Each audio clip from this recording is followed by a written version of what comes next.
All right, guys, Anthony Subaru Service. Here we are again. Got the frame all done. This is actually the very first one, and I don't know if I'm gonna keep doing it, but we HVLP gunned it because I got tarps up and covered everything up, and I still got overspray all over the freaking shop. You can kind of see the line right there. Yeah.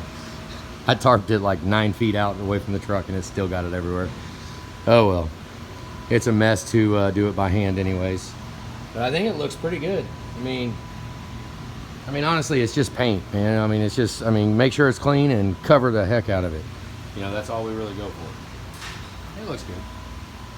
I mean, granted, yeah, everything could always be better, especially when it comes to paint. Paint is like welders and concrete finishers.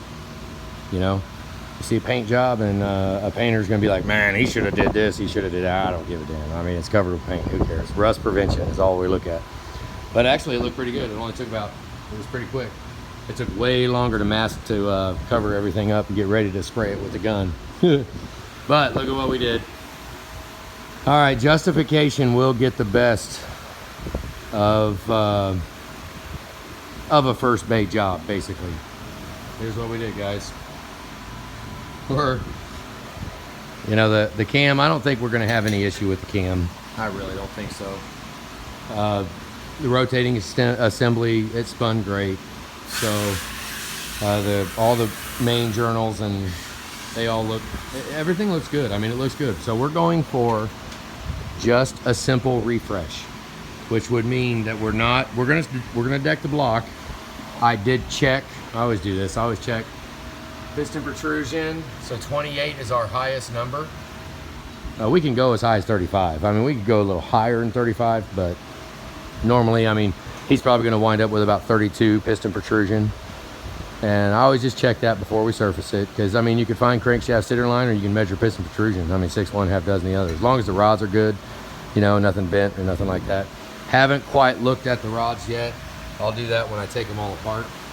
Then we'll go through and I'll detail them. Right now I'm going to get the cam bearings out, oil galleys out, and I think we're going to go ahead and do a quick ball hone before we even clean it.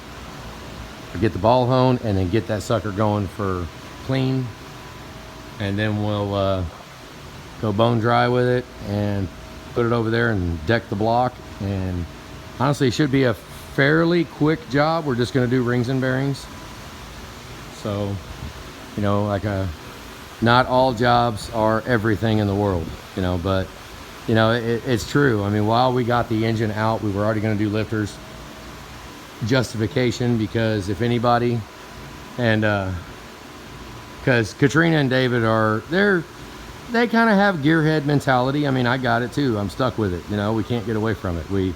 It sucks understanding internal combustion engines, because, you know, it's when you got it tore down this far. And, you know, we're going to do heads. We're going to do valve job on the heads. So, I mean, it's never going to be a bad thing if the budget will allow it to at least refresh the crosshash and put rings and bearings in it. You know, rings, bearings, and a valve job, that's a refresh. But we are going to go ahead and deck the block. I'm going to cut the block, get perfect surfaces so the head's decked, the block's decked. The camshaft is a little, I don't know if it's concerning. I haven't went through that yet either. I'll spend a little time in a minute. I just now got it out. It feels perfect. Everything feels good, but I always leave the cam and the crank's down there. I do not clean those until they're ready to go back in the truck, but I'm gonna have to, I always check them out. I'll check them out before we get to that point, but they're protected right now. They're completely encased in oil. They can get as dirty as they want. Dust can get on it. It doesn't even matter. Because then we go into the spray cabinet, clean it off, get rid of all oil, get rid of any contaminants that are on it, and then they'll be completely freaking squeaky clean, and then we'll put them back in the fresh block. So that's how I do it. So I don't know, just a little update. I mean, oh yeah, go ahead and tear it apart. Which, I mean, like I said, I mean, it's never a bad thing. I mean, do a refresh on it. I mean, geez, yes, absolutely. You know, after the investment, they've had a very unfavorable ownership of this truck. It's been nothing but a pain in the butt for the whole time they've owned it. So, and they've owned it 10 freaking years. I think it got to the point where they wouldn't even drive it. They didn't even want to drive it because they couldn't rely on it at all. So, you know, and a couple of the issues were the high pressure pump. You know, they drove it for 5 miles and the pump went out. Dealer fixed it. But now, you know, we're going to go 05 pump. We'll go 05 oil system. The only reason why that's absolutely easily feasible is because it's an 04. You've got the wavy oil rails. The only thing we need is branch tube. I already said that before. But right now I'm gonna pop out the cam bearings. I figure it's kind of video time now, right? We're pop the cam bearings out, oil galleys, get it back in the back, grab it with a crane, set it in the cleaners, ball hone it, and get this sucker clean. And then once it comes out of there, we'll go bone ash dry with it. Then it'll go over and we'll surface it, which Tanner will surface it. I don't know why he's doing laundry right now. He's got much better things to do than doing laundry.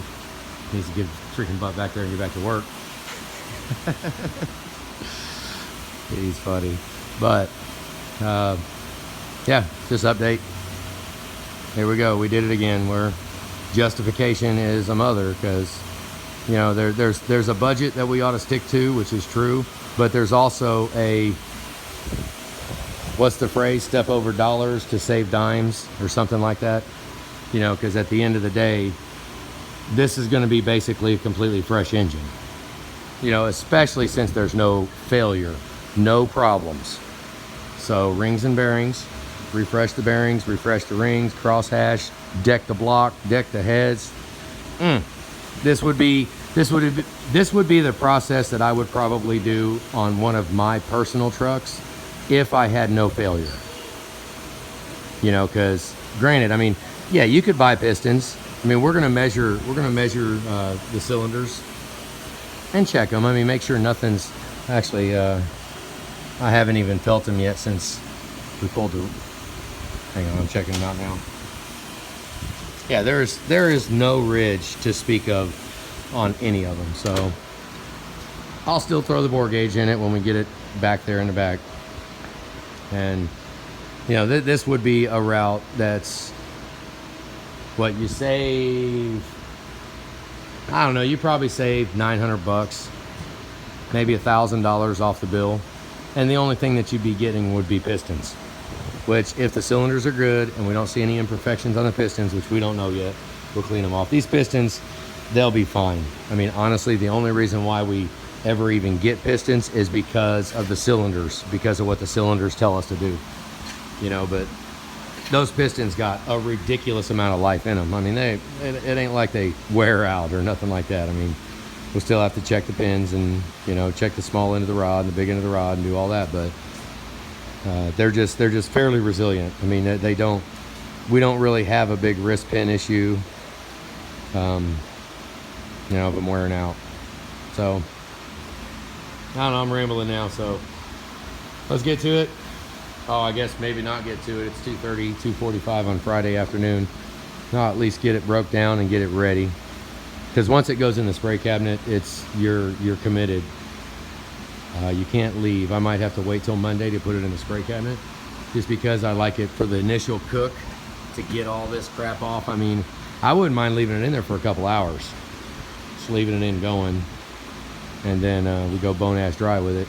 Which, who knows, maybe I will go ahead and throw it in. I got the bed plate in there right now. Maybe we will throw it in there, and I don't know. We'll see. We'll see. All right, guys, that's it. Have a good day.